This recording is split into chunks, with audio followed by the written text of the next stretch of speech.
Get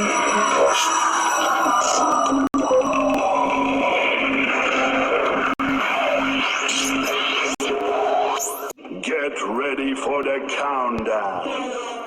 Assalamualaikum warahmatullahi wabarakatuh. Salam dan bahagia. Hai teman-teman, ketemu lagi dengan saya, Rika Zahara. Kali ini dengan perkuliahan evaluasi proyek pertanian dengan materi analisis finansial ekonomi. Walaupun tidak bertatap muka secara langsung ya, saya harap teman-teman dapat memahami materi yang akan saya jelaskan nantinya. Yang akan kita bahas, yang pertama ada jenis analisis proyek, yang kedua perbedaan analisis finansial dan analisis ekonomi, yang ketiga program dan perencanaan proyek, dan yang terakhir langkah-langkah mengumpulkan informasi yang tepat. Yang pertama yang akan kita bahas teman-teman yakni jenis analisis proyek. Ada dua jenis analisis proyek yang dilihat dari kepada siapa yang mempunyai kepentingan langsung dalam proyek tersebut. Yang pertama ada analisis finansial atau analisis individu, yang merupakan analisis kelayakan yang melihat dari sudut pandang orang yang terlibat secara langsung sebagai pemiliknya. Perhitungan akan dikatakan analisis jika individu atau pengusaha yang berkepentingan berperan langsung dalam pengambilan benefit dan pengeluaran biaya proyek tersebut. Nah, benefit itu sendiri yakni suatu yang diterima orang yang sudah menanamkan modalnya di suatu proyek. Jenis yang kedua yakni analisis sosial atau analisis ekonomi. Analisis ini merupakan analisis proyek yang melihat dari sudut perekonomian secara keseluruhan. Perhitungan analisis sosial dapat dikatakan analisis perhitungan jika yang mempunyai kepentingan secara langsung dapat memperoleh benefit dan biaya proyek diperoleh dari pemerintah atau masyarakat secara keseluruhannya. Nah, dalam hal ini kita menghitung benefitnya itu yang terjadi dalam masyarakat sebagai hasil keseluruhan proyek dan seluruh biaya terlepas dari siapapun yang terlibat dalam masyarakat yang menikmati benefit tersebut. Nah, selanjutnya teman-teman, ada perbedaan analisis finansial dan analisis ekonomi. Pada dasarnya, perhitungan dalam analisis finansial dan analisis ekonomi berbeda dalam beberapa hal, yakni ada perlakuan harga dan perlakuan terhadap pajaknya, mereka berbeda.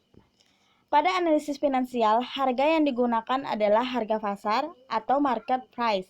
Sedangkan pada analisis ekonomi, untuk mencari tingkat profitabilitasnya, ekonomi akan menggunakan harga bayangan. Nah, harga bayangan itu sendiri merupakan harga yang tidak sama dengan pasar.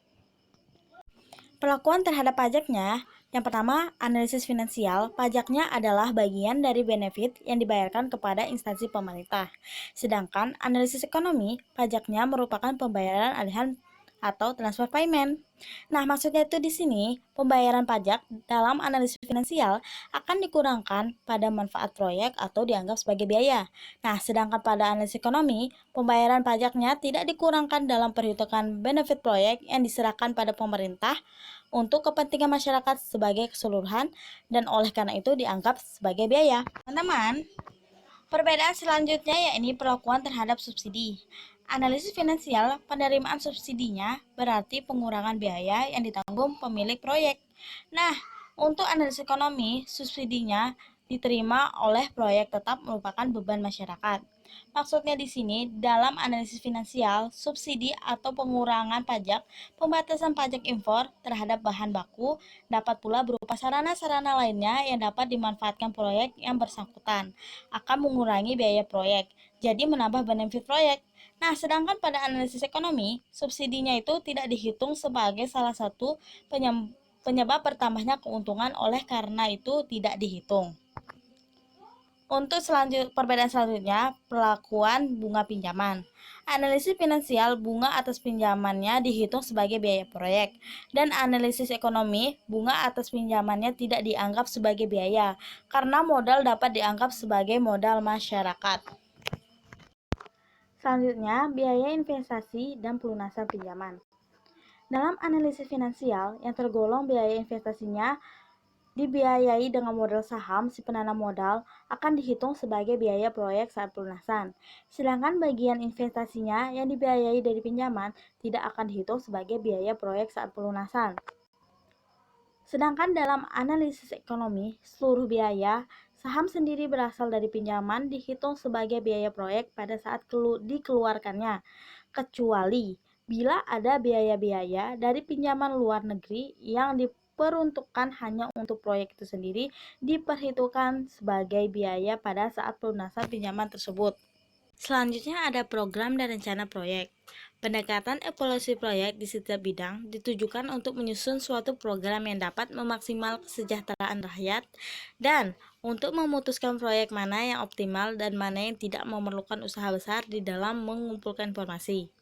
Informasi yang dibutuhkan, yang pertama, pemakaian produk, yang kedua, daya beli, yang ketiga, pola pemakaian, maksudnya yang sekarang atau di kemudian hari, yang keempat, produk substitusi, yang kelima, harga, yang keenam, input, yang ketujuh, tenaga kerja, skill atau unskill. Dalam usaha mengumpulkan informasi, sering menghadapi banyak perangkap, disebabkan adanya banyak kepentingan atau golongan pribadi. Pihak yang berkepentingan cenderung menyajikan informasi bahwa proyek yang bersangkutan adalah layak. Nah, teman-teman, selanjutnya langkah-langkah mengumpulkan informasi yang tepat. Yang pertama itu menilai sumber kepentingan pribadi. Menilai sumber kepentingan pribadi ada referensi sarana produksi. Maksudnya yang berupa bahan baku, bahan penolong, mesin-mesin, dan sebagainya. Seringkali penyedia sarana ini menawarkan jasa perencanaan feasibility study. Yang kedua, pemakai hasil produk proyek. Pada umumnya, bila pemakai hasil produk proyek merasa diuntungkan dengan adanya proyek, maka pemakai hasil proyek berusaha meyakinkan bahwa proyek tersebut layak dari segi ekonomi. Nah, yang ketiga, para pejabat di lingkungan instansi pelaksanaan proyek berharap untuk menerima manfaat proyek tersebut. Nah, untuk yang keempat, penduduk mencari peluang kerja. Penduduk suatu daerah memperebutkan penempatan proyek dalam usaha meningkatkan kesempatan kerjanya. Nah, yang terakhir, pemimpin politis di tingkat nasional. Maksudnya, pemimpin politis cenderung memperjuangkan proyek yang dianggap membawa prestige dibanding dengan penyediaan kesempatan kerja. Nah, langkah-langkah mengumpul informasi yang selanjutnya ada tahap perencanaan dan evaluasi. Dilakukan dalam 4 tahap. Yang pertama ada studi sektoral. Studi sektoral menentukan kebijakan pengembangan investasi negara dan identifikasi berbagai kesempatan investasi. Yang kedua ada feasibility study. Feasibility study mendefinisikan proyek, menentukan bentuk proyek, menentukan skala proyek, tempat, jadwal, dan teknologi dan sumber dana. Yang ketiga ada reconnaissance survey. Peninjauan secara lebih rinci untuk memilih salah satu investasi yang memberi harapan tentang keuntungan sosial.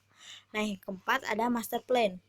Rencana yang terinci untuk pelaksanaan proyek ketika pembiayaan sudah dijamin. Selanjutnya ada uraian tugas.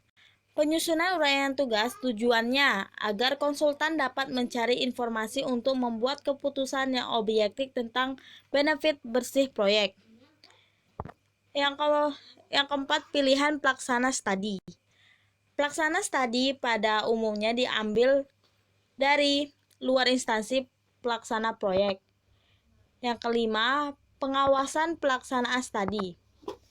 Pengawasan tetap dilaksanakan oleh instansi penyelenggara proyek meskipun sudah menunjuk pelaksana studi dari luar. Nah, yang keenam, koordinasi perencanaan proyek.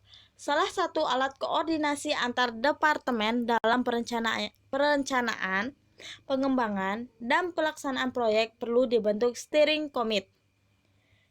Yang ketujuh, analisis cost investasi.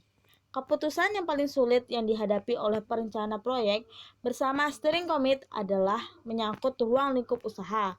Pada prinsipnya, hal ini diselesaikan berdasarkan kriteria investasi. Nah, teman-teman, itu merupakan materi sedikit yang saya jelaskan dari analisis